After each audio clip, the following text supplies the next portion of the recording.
Bahkan sejak lahir, TVRI dapat dikatakan terus berada dalam posisi seperti itu. Dengan karang-karang yang berbeda adalah suatu hal yang harus dihadapi pemerintah yang ingin memberitakan pada dunia mengenai eksistensi Republik kita. Di antaranya ketika Indonesia untuk pertama kalinya terpilih menjadi tuan rumah Asian Games, Presiden Soekarno segera menginstruksikan agar peristiwa itu diliput besar-besaran, termasuk melalui stasiun televisi kita sendiri. Walau memang salah satu persyaratan bagi sebuah negara untuk menjadi tuan rumah Asian Games adalah memiliki stasiun penyiaran televisi. Masalahnya, kita belum mempunyai stasiun televisi. Bagai dari tiada hingga ada, mulai tahun 1959 dan secara resmi pada tahun 1961, tenaga khususnya dari perfilman negara, RRI pun segera direkrut untuk mengkaji pembangunan dan penyelenggaraan siaran televisi dipimpin RM Sutarto. Mereka dikirim ke berbagai negara, terutama Jepang, produsen peralatan televisi yang terpilih untuk memasok kebutuhan peralatan. Misinya, televisi Republik Indonesia harus mengudara 1962. Asian Games merupakan awal, karena tahun 1964, TVRI pun meliput Ganevo, Games of New Emerging Forces, event olahraga internasional untuk kemandirian di antara dua karang, to build the world anew. Di tahun yang sama, Olimpiade Tokyo diselenggarakan. Selain karena tuntutan zaman, juga karena perhatian dan masukan dari penonton, untuk meningkatkan kinerjanya, televisi Republik Indonesia berkali berganti status. Pertama di bawah Yayasan Gelora Bung Karno 1962, kemudian Yayasan TVRI 1963, dan di bawah pembinaan Departemen Penerangan. Televisi Republik Indonesia penuh merupakan salah satu elemen media massa pemerintah dengan segala dinamikanya. Walau ada beberapa pilihan, kawasan Senayan terpilih sebagai lokasi pembangunan stasiun televisi pertama di Indonesia. Dicekam kekhawatiran uji coba siaran liputan langsung peringatan detik-detik proklamasi 17 Agustus 1962 berhasil dengan menggunakan pemancar berkekuatan 100 watt. Kalaupun ada ketidaksempurnaan, penyebabnya karena antena berkekuatan 10 kW belum selesai. Baru rampung pemasangannya hanya beberapa jam menjelang upacara pembukaan Asian Games.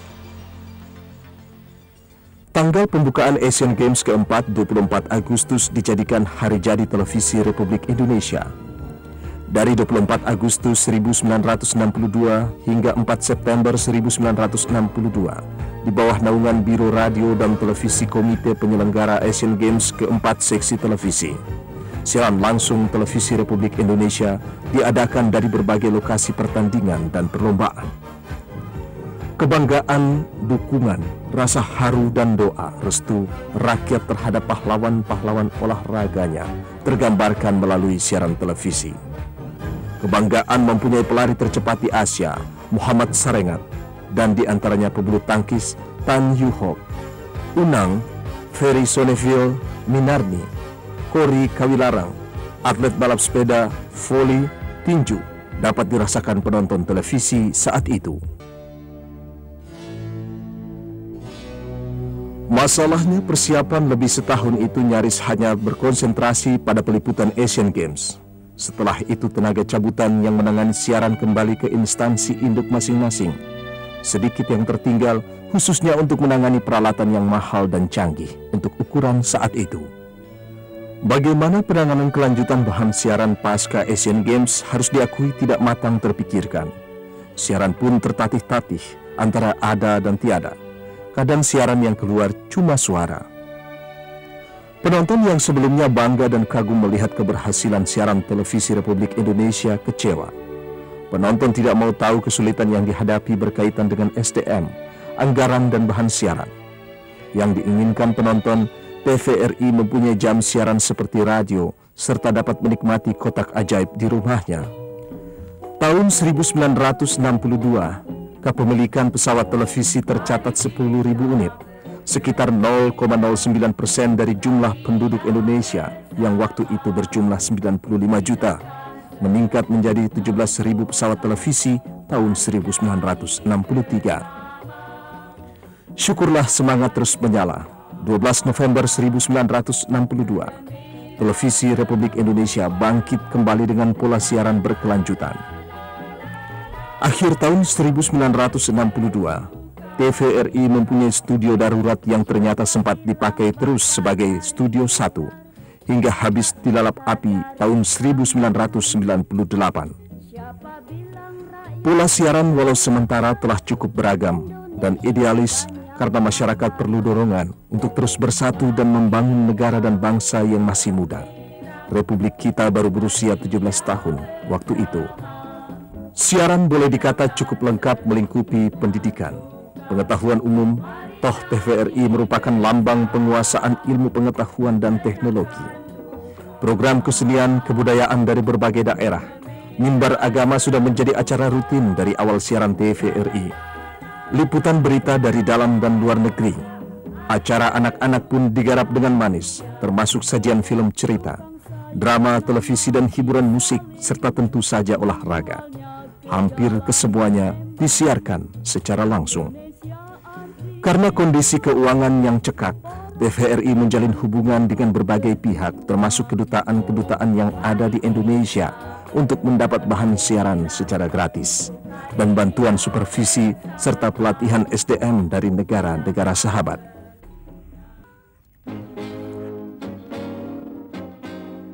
Pada akhir tahun 1963, TVRI mampu siaran 15 jam seminggunya karena anggaran yang tidak mampu lagi ditanggung oleh Yayasan Gelora Bung Karno. Kemudian dibentuk organisasi Yayasan Televisi Republik Indonesia melalui SK Presiden RI untuk mengelolanya. TVRI harus menggalang dana sendiri, baik melalui iuran maupun iklan yang telah dimulai 1 Maret 1963 dengan persentase iklan 10% dari seluruh siaran. Bahkan iklan menjadi tayangan favorit penonton, walau dikritik bila acara pertandingan olahraga pada saat menegangkan diselingi iklan. Walaupun masih belum semua memenuhi kebutuhan, awal Repelita 1, anggaran TVRI dimasukkan dalam APBN. Kenangan di tahun awal siarnya dengan kemasan lebih sederhana, sebenarnya tayangan TVRI sejak awal tidak kalah sajian berbagai televisi saat ini. Sekarang penonton memang punya banyak pilihan untuk hiburan musik yang dikemas apik. Tapi tahun 1962, pemilihan bintang radio merupakan hiburan musik sekaligus ajang lahirnya penyanyi-penyanyi baru, sekaligus arena kepiawaian penyanyi senior seriosa, keroncong dan pop yang kemudian berkembang menjadi bintang radio dan televisi. Acara musik jelas kini dikemas makin gemebyar. Acara serupa walau dalam kemasan sederhana, tapi pasti menjadi kenangan penonton generasi saat itu terhadap penyanyi pujaannya. Tak lain acara Malam Gembira RRI yang disiarkan juga secara langsung oleh TVRI. Pada tahun 1963 diselenggarakan Malam Gembira TVRI. Termasuk resital musik baik oleh musisi dalam negeri ataupun bahan siaran dari luar negeri. Mengenal seni dan budaya sesama anak negeri dari berbagai daerah dan dari luar negeri merupakan mata air sumber siaran TVRI. Properti yang sederhana bahkan dekorasi dengan gambar dari kapur. Pesawat televisi adalah barang mewah, tapi ditonton ramai bersama tetangga. Tidak heran kalau sosok yang muncul segera jadi pujaan penonton. Informasi dalam format berita televisi termasuk berbagai kemasan news bulletin dan news magazines, termasuk acara wawancara. Antara lain tahun 1962, TVRI mewawancarai kosmonot Rusia Andrian Nikolaev dan si pending emas Herlina, serta in memoriam Profesor Haji Muhammad Yamin SH. Mungkin kita belum lupa dengan siaran andalan TVRI, Dunia Dalam Berita, yang dirintis sejak 8 November 1962. Penonton dapat melihat kejadian dunia dari ruang tamunya, seperti peluncuran roket menuju ke bulan.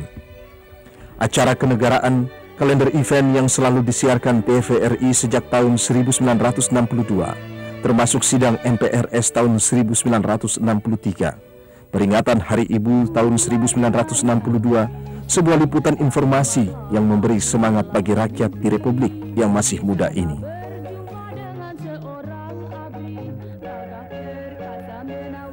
Kebersamaan untuk turut menanggung derita saudara-saudara kita yang dirundung bencana merupakan sikap kepedulian TVRI dikemas dalam tayangan pengumpulan dana bagi korban bencana alam.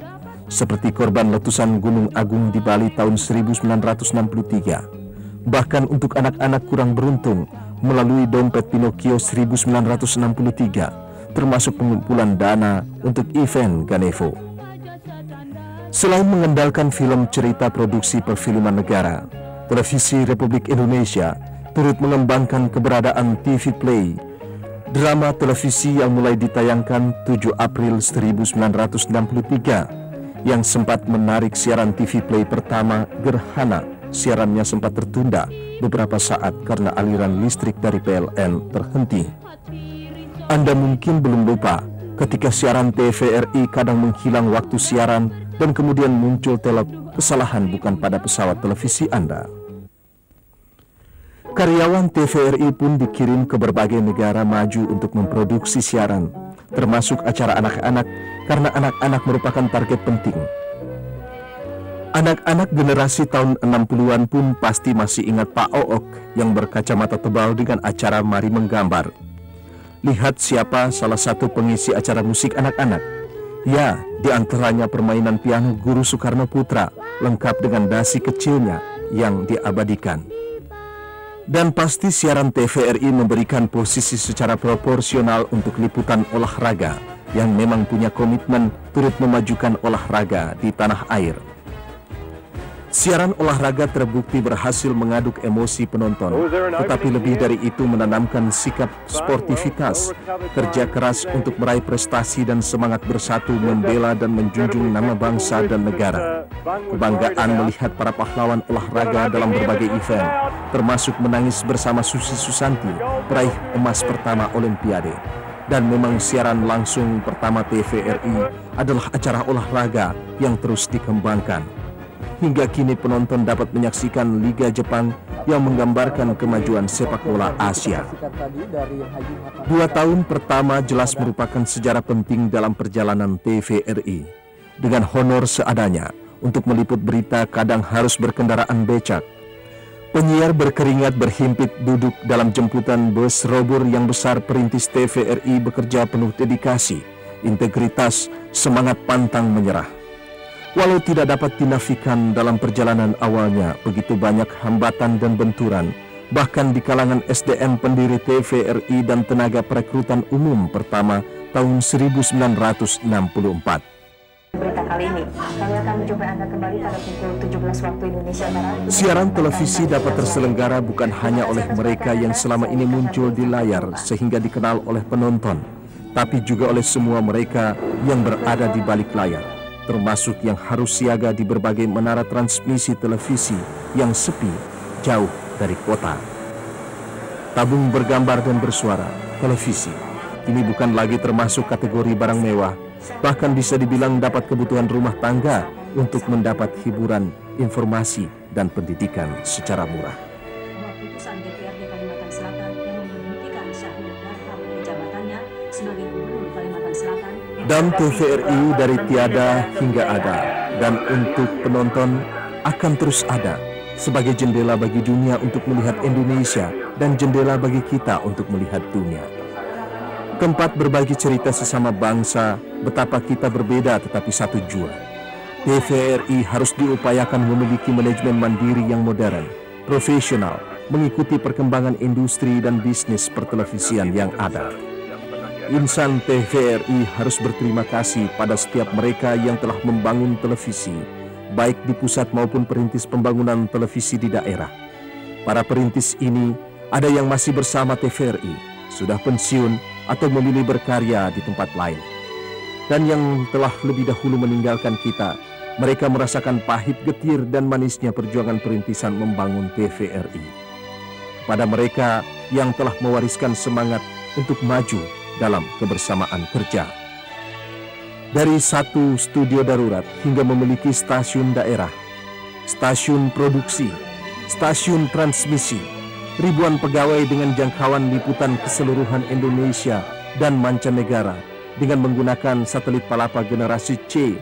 TVRI mempertahankan sistem analog, tidak lain agar siaran dapat terpantau ke seluruh pelosok negeri. Menjadi renungan di usianya ke-40, apa artinya TVRI tanpa dukungan penonton di saat pilihan begitu beragam? Ada hal yang menjadi misi TVRI yang tidak boleh dilupakan. TVRI hadir untuk menjalin persatuan dan kesatuan. Sama sekali itu bukan slogan kosong. Wajah bangsa terpantul melalui siaran TVRI. Namun apa arti moto menjalin persatuan dan kesatuan yang melekat jika yang di dalam sendiri tidak mampu bersatu membangun budaya perusahaan yang dapat membangun teamwork dengan semangat kompetisi yang sehat? Bukankah telah menjadi prinsip siaran televisi terselenggara berdasarkan kemampuan individu yang mampu bekerja sama?